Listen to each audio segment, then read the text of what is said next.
All right. Well, he continues to rise the ranks with every single fight, and he's continuing to grow his stardom. It's Walker Pelto who's going to be fighting in just a couple of weeks once again. And Walker, it's great to chat with you, man.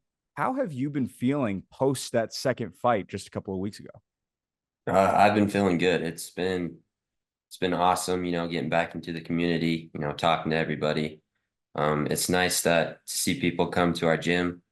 Our gym's growing now, and it's been nice. That's really interesting. One of the things I've wanted to ask you about is Memento Mori. Obviously, kind of in its infancy still, but when did it open up? Who is kind of some of the people that are involved in that gym that maybe the masses might know? I think it started either like the end of October or the start of November, last year, and I guess the main group is like we have Lee and Shaden as the coaches, Trenton Morale.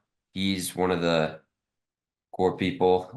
My dad, me, and then Adam and Ebony, and then Justin, Ray, and Devin. What made you want to join Memento Mori? Was it kind of just a location based situation, or what was it? So it's the group that we started out in the garage. Um, they just thought it'd be good to put together money and make a gym here so we can invite more people. And so yeah, it's nice because it's where I live and it's just basically our garage group just in a gym now. So, when did the garage days kind of start? How long ago does that date back? I don't know. I know Lee, he's been training out of his garage for a long time. I want to say almost 8 years. And like my dad and Trenton, they started joining since I've been in middle school. So like my seventh or eighth grade year, I know my dad's been going out and training in that garage. And so it's kind of been around. One of the things that a lot of people don't know, and I've had it on my board for your last two fights, I haven't been able to say it, is that your dad has fought in the past.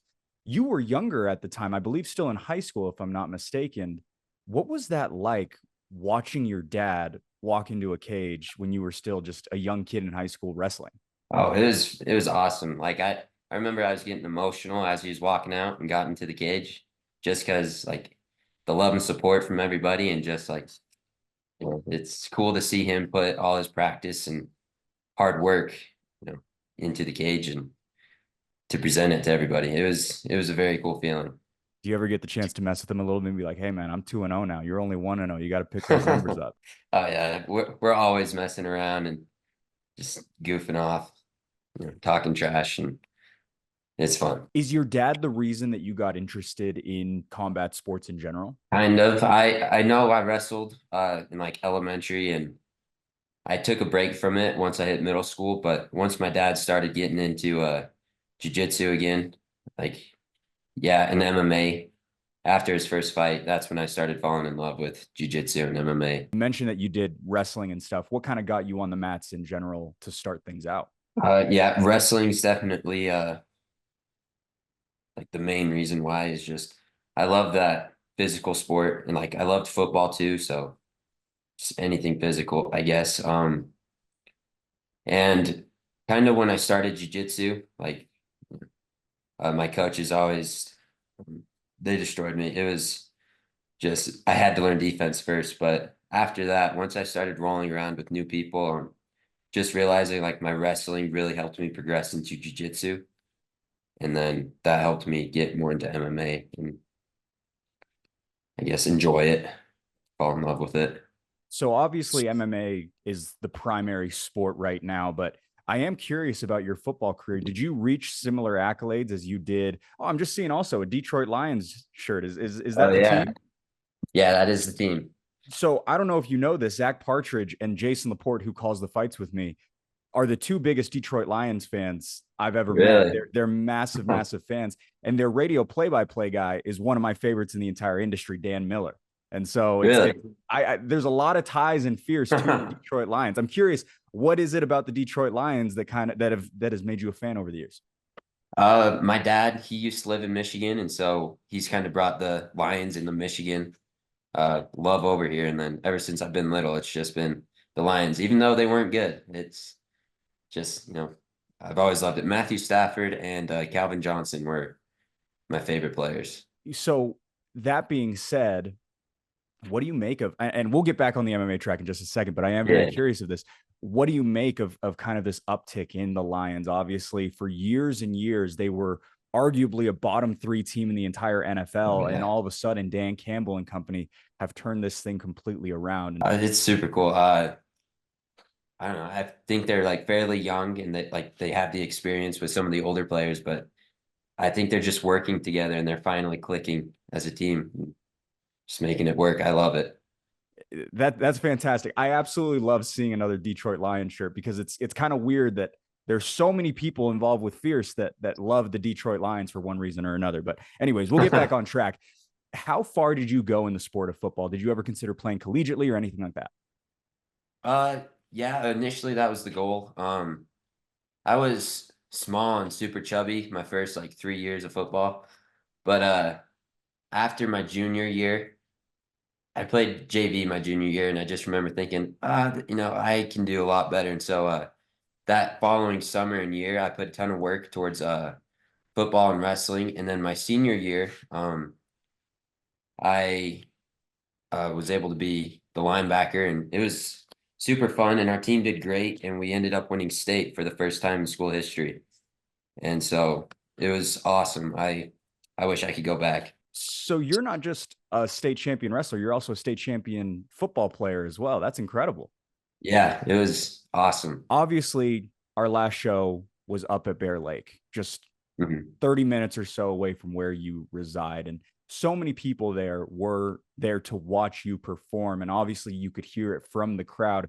We were in an outdoor venue and it was still echoing throughout the Yeah. entire park.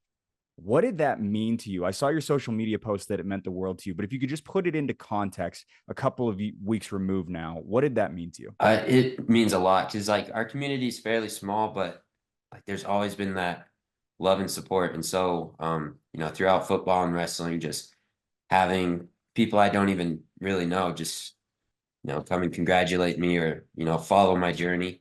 And so in order to like, do that again and just draw that same crowd, it's just, I don't, the support from them is just awesome. It's unreal. I can't describe the feeling. It just means a lot. You made your debut back in June of this past year, and then you make that second walk. What made you kind of pull the trigger and say that you were ready to make your debut at Fierce Challenger Series 10?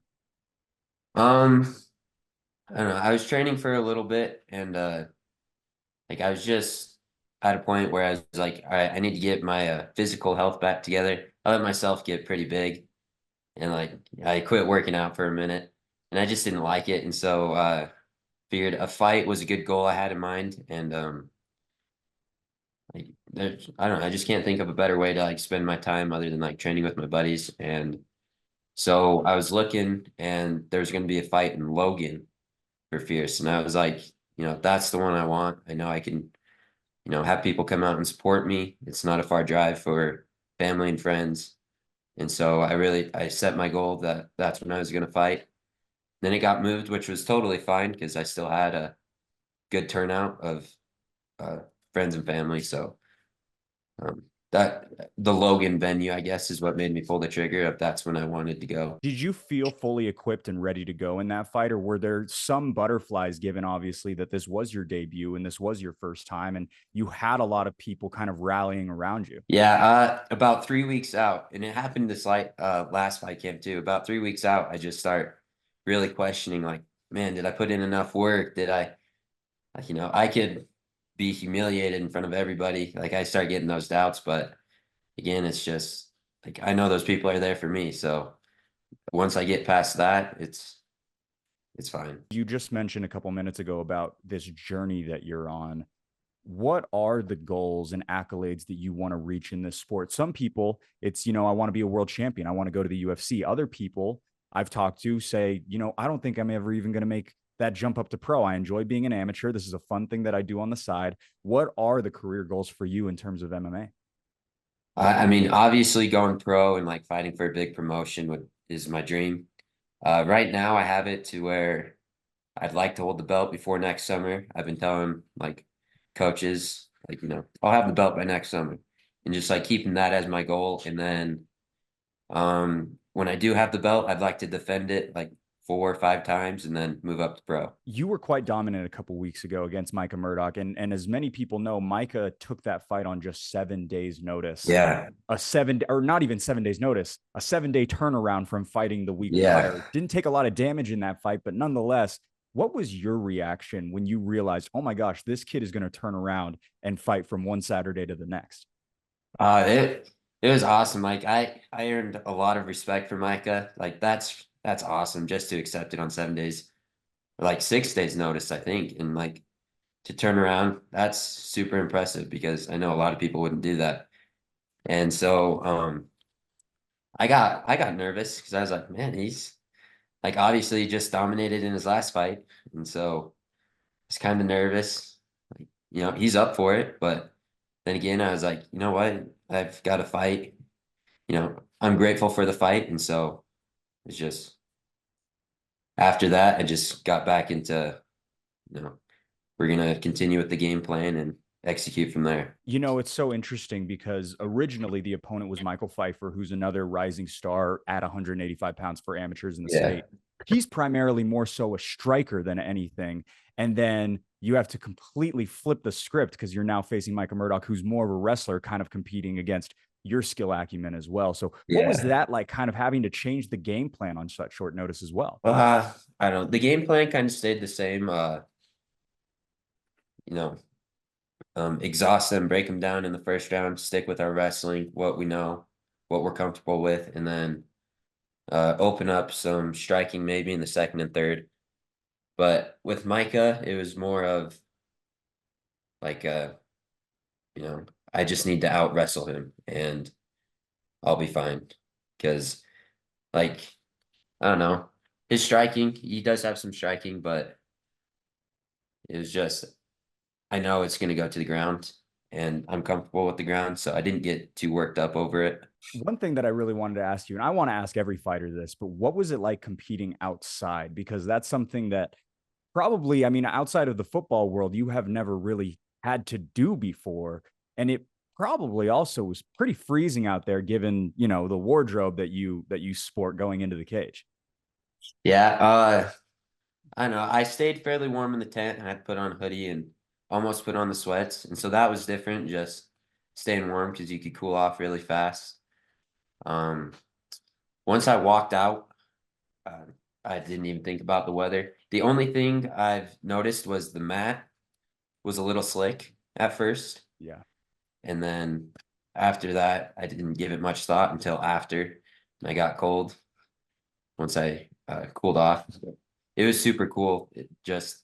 The atmosphere is unreal. Did all of your friends in high school kind of know that you would take this path at some point? Yeah, my wrestling coaches and friends, everybody who went to my dad's fight, they're like, "Oh, so when are you gonna fight?" And kept on asking me that. And I was always the response I gave him was, "If I don't win state wrestling, I'll definitely fight."